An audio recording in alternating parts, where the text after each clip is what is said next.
October is National Domestic Violence Awareness Month. According to the National Coalition Against Domestic Violence, 1 in 4 women and 1 in 7 men live in severe domestic violence households.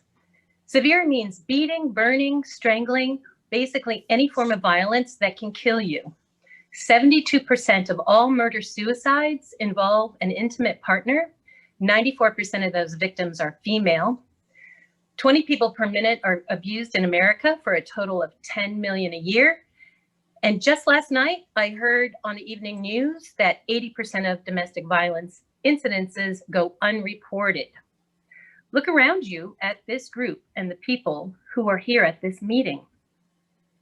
I have to admit that I was shocked when I Googled the latest statistics on domestic violence. The numbers are the same as 20 years ago. As a matter of fact, because of the pandemic and people being shut in, it has become worse. How do I know this? Because I am a domestic violence survivor. It was 20 years ago this very month that I fled from domestic violence with my 2 small children and 1 on the way. I was lucky. I had a safe place to go to. That was my parents' house in rural Nebraska. My story briefly goes like this. I lived with my ex-husband for 3 years before we got married. He never hit me. He had a rage problem and yelled a lot, but I was used to it growing up. My dad had a short temper and yelled more than he should have, but he never hit my mom. There were other red flags in my relationship, but I had no idea how to address them, so I ignored them. After the first incident of violence towards me early on in our marriage, he apologized, bought me roses, called a friend and ratted himself out, and started going to therapy. Although therapy never lasted very long. He seemed to be doing all the right things. Our lives would go back to normal until it happened again. And the pattern repeated itself. Violence, apology, flowers, talks, therapy. It never did stop. It only got worse and happened more frequently. In the beginning, I thought I could save my marriage. I did everything I could to get back to the way things were before we took our vows. After all, you shouldn't expect a person to change once you marry, right? Isn't that what they tell you?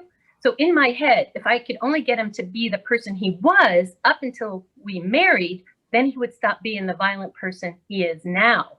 That is the logic inside of the head of a battered woman. What finally convinced me to leave my marriage? That final stone I had to overturn was a retreat that we went on that was specifically for troubled marriages.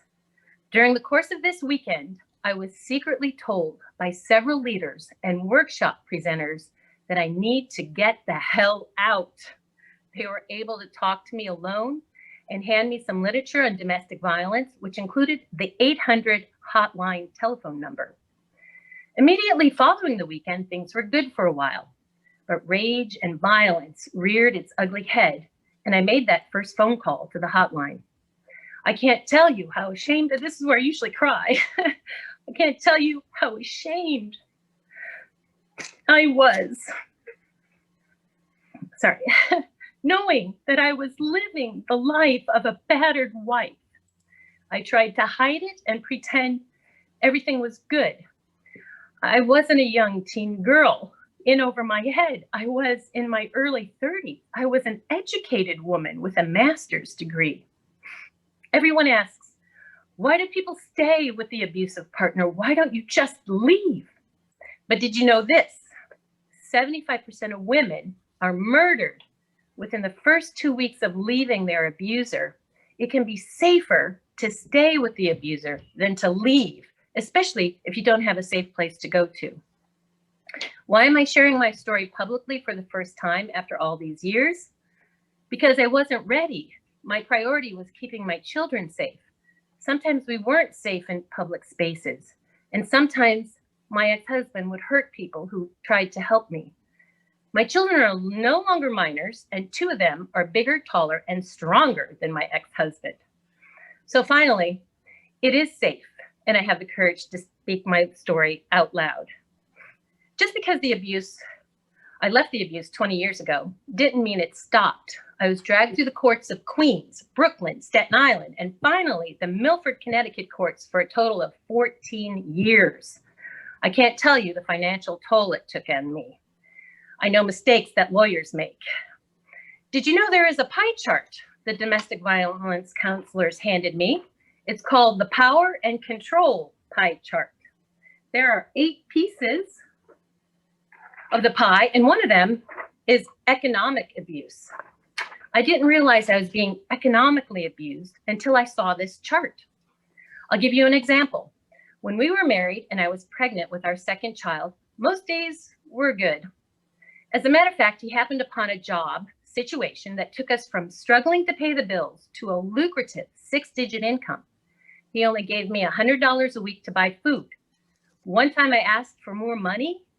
Instead of giving me more, he raged at me and said, "What the fuck are you doing with your money, you fucking bitch?" I was his wife and the mother of his children, after all. However, when I left him, but what I didn't know was that my husband was putting the money he made, which was $10,000 to $30,000 a month, into bank accounts with his mother's name on it, not mine. When I found out, I convinced him to put my name on one account. However, when I left him, I never touched the money in that one account. I didn't want him to kill me over $16,000. This is just one example of abuse I endured. Economic abuse is a red flag. This pie chart lists 7 other red flags. Here's what I learned to stay safe from the amazing women who answered my calls at the domestic violence hotline. They said to stay out of the kitchen and the bathrooms when the abuse takes place. Knives and scalding water are easily accessible in the kitchen. Hard tiles in the bathroom are very dangerous if you are being shoved or thrown to the ground. If you live on the 1st floor, check the locks on all the windows and doors. See if you can open them. Climbing out a 1st floor window may save your life. Unlock all of them before he comes home so you can exit quicker. I was told to run to the basement to get out of the house, and again to check the locks when no one's home. If you can hide some cash or hand some cash to a trusted friend or family member, that would be helpful. Don't be afraid to call the police, they always told me. It's better to be alive than to worry about what the neighbors will think when you are dead. How can you help? If a family member or friend gets angry when you bring up the subject of them being abused, don't force the conversation. They are not ready to hear it. They are in denial of what is happening to them. But let them know they can talk to you if they change their mind. Keep the doors of communication open. 2 minutes. Don't judge them for these decisions, as we know can be very dangerous to leave. If they're open to help, offer to get them information, the domestic violence hotline number, the nearest crisis center. There's 18 in Connecticut. Information is power. Most of all, if you feel helpless and don't know what to do, there's one thing anyone can do. Show them kindness. A gesture, a smile, a kind word can be the best thing you can do because it may be the only gentle encounter of the day. Why am I doing this? What keeps me going? Why am I not severely depressed or in a mental institution? I was thinking about all these things. So I'd like to share a little story in closing about one of my lawyers, Jerry Goldfeder. Years ago, when he was a little boy, him and his family lived in Israel. One night, a bomb went off and hit his house, causing the ceiling of his bedroom to collapse all around him, except where he lay in his bed. He survived a terrorist attack at 6 years old. He never let that stop him from living a rich and full life. The terrorist who tried to end his life did not win. That's how I feel about my ex-husband. He is a terrorist who tried to stop me from living, and I refuse to let him win. I want to be the one who wins. Thank you.